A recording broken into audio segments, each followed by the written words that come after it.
Hello guys, just remember that Suresh Gopi.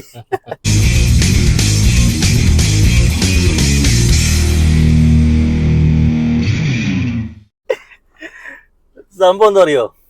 നിനക്ക് അറിയോ? വല്ല കത്തിയോ? എന്തെങ്കിലും കത്തിയോ? കുറച്ചൊക്കെ. എന്താ കത്തി?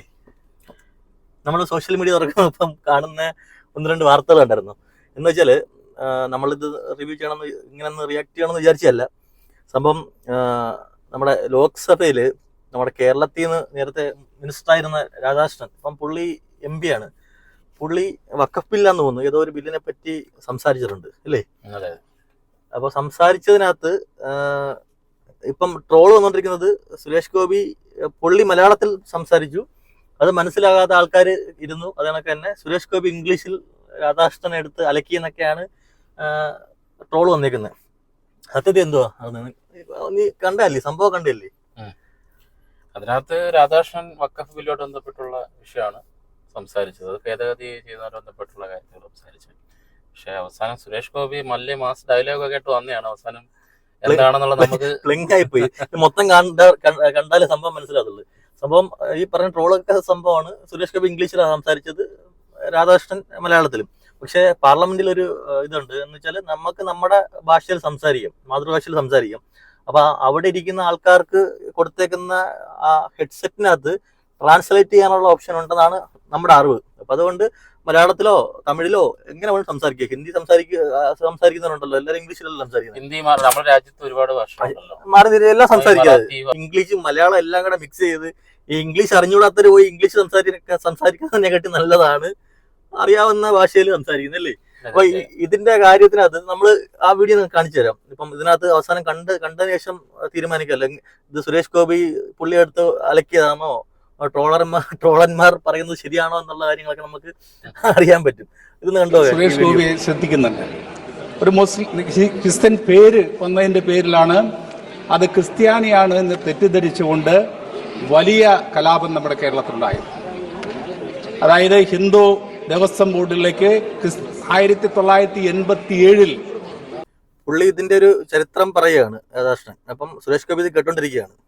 ഹിന്ദു ക്ഷേത്രം ഹിന്ദുക്കൾക്ക് വിട്ടുകൊടുക്കണം എന്ന് പറഞ്ഞുകൊണ്ടുള്ള വലിയ സമരം അന്നാണ് അവിടെ നടത്തിയത്. നമുക്കിപ്പോ ഇത് കാണുമ്പോൾ തന്നെ അറിയാൻ പറ്റും.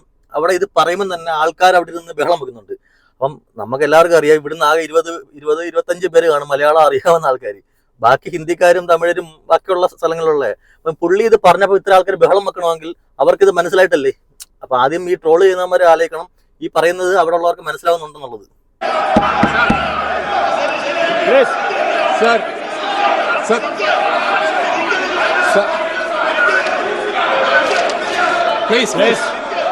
ബഹുമാനായ മിനിസ്റ്റർ, അറിയാം.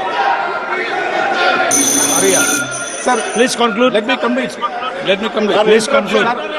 Within 30 seconds you complete, please.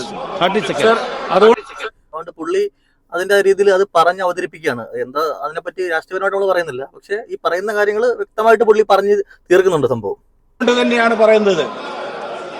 ഓരോ മതവിഭാഗത്തിനും അവരുടേതായിട്ടുള്ള താല്പര്യങ്ങൾ സംരക്ഷിക്കാൻ വേണ്ടിയുള്ള അവസരം നമുക്ക് ഉണ്ടാക്കി കൊടുക്കാൻ കഴിയണം. മുസ്ലിം സമൂഹത്തെ ഒറ്റപ്പെടുത്താനുള്ള ഈ ശ്രമത്തിനെതിരായിക്കൊണ്ട് നമ്മുടെ നാട് ആകെ ഉണർന്ന് പ്രവർത്തിക്കേണ്ടതാണ് എന്ന് ഞാൻ സൂചിപ്പിക്കുകയാണ്. സാർ, ഇവിടെ ഒരു കാര്യം മാത്രമാണ് എനിക്ക് സൂചിപ്പിക്കാനുള്ളത്. അതായത് ഈ ബില്ലിനെ അനുകൂലിക്കുന്നവർ ശ്രദ്ധിക്കേണ്ട, നമ്മളിത് കണ്ടോണ്ടിരിക്കുമ്പോൾ തന്നെ അതിന്റെ ബാക്കിൽ ആൾക്കാർ ചെവിയിലൊരു സാധനം വെച്ചോണ്ടിരിപ്പുണ്ട് കണ്ടോ. അപ്പൊ അതിനകത്ത് അവർക്ക് ഇത് ട്രാൻസ്ലേറ്റ് ചെയ്യാൻ പറ്റും. കാരണം അവരത് ഇത് മനസ്സിലാകത്തില്ലെങ്കിൽ ഇവരിത് വെക്കേണ്ട കാര്യമില്ലല്ലോ. അവരൊന്നും മലയാളികളായിട്ട് എനിക്ക് തോന്നുന്നില്ല ബാക്കി ഇരിക്കുന്നവര്. ബാക്കി കണ്ടത് കണ്ടോ കാര്യം. സാർ, നമുക്കറിയാം ഹിറ്റ്ലർ ജർമ്മനിയെ എങ്ങനെയാണ് ഫാസിസത്തിലേക്ക് കൊണ്ടുപോയത്. അന്ന് ആ ഹിറ്റ്ലറുടെ ഫാസിസത്തെ സപ്പോർട്ട് ചെയ്തിരുന്ന ഒരു കവി മാർട്ടിൻ ലിയോൺ മുള്ളർ എന്ന് പറയുന്ന ആ കവി പിന്നീട് പറയുകയുണ്ടായി. എന്താണ് പറഞ്ഞത്? അദ്ദേഹത്തിന് വിലാപകാവ്യമാണ്.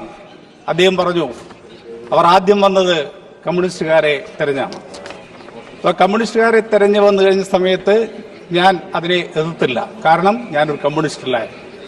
രണ്ടാമത് അവർ വന്നത് സോഷ്യലിസ്റ്റുകളെ അന്വേഷിച്ചാണ് വന്നത്. അപ്പോഴും ഞാൻ പ്രതികരിച്ചില്ല, കാരണം ഞാനൊരു സോഷ്യലിസ്റ്റ് അല്ലായിരുന്നു. പിന്നീട് അവർ വന്നത് ട്രേഡ് യൂണിയൻ നേതാക്കളെ അന്വേഷിച്ചാണ് വന്നത്. അപ്പോഴും ഞാൻ പ്രതികരിച്ചില്ല, കാരണം ഞാനൊരു ട്രേഡ് യൂണിയനിസ്റ്റ് അല്ല. പിന്നീട് അവർ അന്വേഷിച്ച് വന്നത് ജൂതന്മാരെ അന്വേഷിച്ചാണ്. അപ്പോഴും ഞാൻ പ്രതികരിച്ചില്ല, കാരണം ഞാനൊരു ജൂതനായിരുന്നില്ല. എന്നാൽ അവസാനം അവർ വന്നത് എൻ്റെ അടുത്തേക്കാണ്, എന്നെ അന്വേഷിച്ചാണ് വന്നത്. അപ്പോഴേക്കും എനിക്ക് വേണ്ടി പറയാൻ ആരും ഉണ്ടായിരുന്നില്ല എന്ന് അദ്ദേഹം പറയുകയുണ്ടായി. അതുപോലെ തന്നെയാണ് ഈ ബില്ലിനെ അനുകൂലിക്കുന്നവർക്ക് ഭാവിയില്ലാത്തൊരവസ്ഥ ഉണ്ടാകാതിരിക്കാൻ കഴിയണം എന്ന് പുള്ളി പറഞ്ഞു തീർന്നു. അതിനുശേഷം പുള്ളി സുരേഷ് ഗോപിയെ വിളിക്കുന്നുണ്ട് ഈ ഇതിന് റിപ്ലൈ കൊടുക്കാനായിട്ട്. He mentioned your name. Sir, I definitely do want to keep the decorum of the house and also the position that I am in. But അതുവരെ പക്കയാണ്. പുള്ളി ഒന്ന് സെറ്റായി വന്ന് കറക്റ്റ് കാര്യങ്ങൾ പറഞ്ഞു. ഇതിന് ശേഷം സുരേഷ് ഗോപിക്ക് സിനിമയിലെ അത് പിടിച്ചതോ സിനിമ നടൻ ആയി പോയോ എന്തോ അറിഞ്ഞൂടാ. പുള്ളിക്ക് എന്തോ ഒരു ബാധ കയറിയാണെങ്കിൽ പുള്ളി എന്തൊക്കെ ഇംഗ്ലീഷ് വിളിച്ച് പറയുന്നുണ്ട്. ഇംഗ്ലീഷാണ് പറയുന്നത്, പക്ഷേ ഇതാണ് ഇപ്പം ട്രോളുന്നത്. ഇതാണെങ്കിൽ പുള്ളി പറഞ്ഞതിന് പക്ഷെ അതിനുള്ള മറുപടിയൊക്കെ ആണോ ഇത് പറയുന്നത് നിങ്ങളൊന്ന് കണ്ടു നോക്കണം എന്താ പറയുന്നത്. unnecessarily my name was taken to rake up a certain situation which is worming in the state of Kerala. Right. I will tell you, these people in the assembly of Kerala have passed a resolution. Tomorrow, after the Rajya Sabha decision, that resolution is going to be drowned in the Arabian Sea. You just wait for this episode. It is happening. The people of Kerala. Okay. Sir, Thank you. I cannot yield. I will not yield. പുള്ളി വെച്ച അലകാണ്. അപ്പം speaker പറയുന്നുണ്ട് okay കഴിഞ്ഞു. കാരണം പുള്ളിയുടെ സമയമല്ല. മറ്റേ രാധാകൃഷ്ണൻ പറഞ്ഞത് കൊണ്ട് മറുപടി എടുക്കാൻ പറഞ്ഞേ. പിന്നെയും വെച്ച അലക കേറി മറ്റേ ഇതായി ബാധ കയറിയെന്ന് തോന്നുന്നു. വാച്ച അലക്കാണ് ഇംഗ്ലീഷിൽ എടുത്ത് കളയും. Bharachandran IPS just remember that ആയെന്ന് തോന്നുന്നു. എല്ലാം കൂടെ വാരി അറേബ്യൻ സീയിൽ കളയുന്ന കളിയാൻ പറഞ്ഞിട്ട് വെച്ചങ്ങ് അലക്കുക സംഭവം. എന്തായാലും സംഭവം കോമഡി ആയിട്ടുണ്ട്. Thank you. No, please. No. Honorable members, അടുത്താളെ വിളിച്ച് പുള്ളി അടുത്താളെ വിളിച്ച്. ഇതാണ് ഈ പറഞ്ഞ ആൾക്കാരെടുത്ത് വെച്ചിട്ട് സുരേഷ് ഗോപി രാധാകൃഷ്ണനെ എടുത്തിട്ട് അലക്കിയെന്നോ നമ്മളൊരു രാഷ്ട്രീയമായിട്ട് പറയല്ല. പക്ഷെ പുള്ളി ആ ഒരു ബില്ലിനെ പറ്റി സംസാരിച്ചു. മലയാളത്തിലാണ് പറഞ്ഞത്, വ്യക്തമായി എല്ലാവർക്കും മനസ്സിലായിട്ടുണ്ട്. അതിന് പുള്ളി ഇംഗ്ലീഷിൽ എന്തോ ചെയ്തെന്ന് പക്ഷേ ഇവിടെ ആൾക്കാർ നിങ്ങൾ വെള്ളം വെക്കുക. എന്തായാലും സംഭവം ഒന്ന് ചിരിക്കാനുള്ള വക നമ്മളെ സുരേഷ് ഗോപി കൊണ്ടുതന്നില്ലേ. പിന്നെ തീർച്ചയായിട്ടും. അപ്പൊ നമുക്ക് ഭാഷ ഒരു പ്രശ്നമല്ല, ഒരു പ്രശ്നമൊന്നുമല്ല.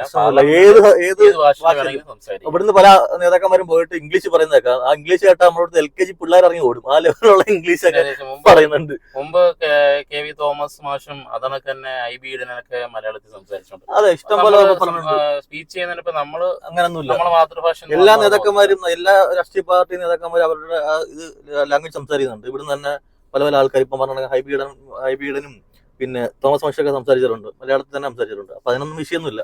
അപ്പൊ എന്തായാലും കോമഡി എന്തായാലും പറഞ്ഞ സുരേഷ് ഗോപി കോമഡി ആയെന്നുള്ളതാണ് തോന്നുന്നത്.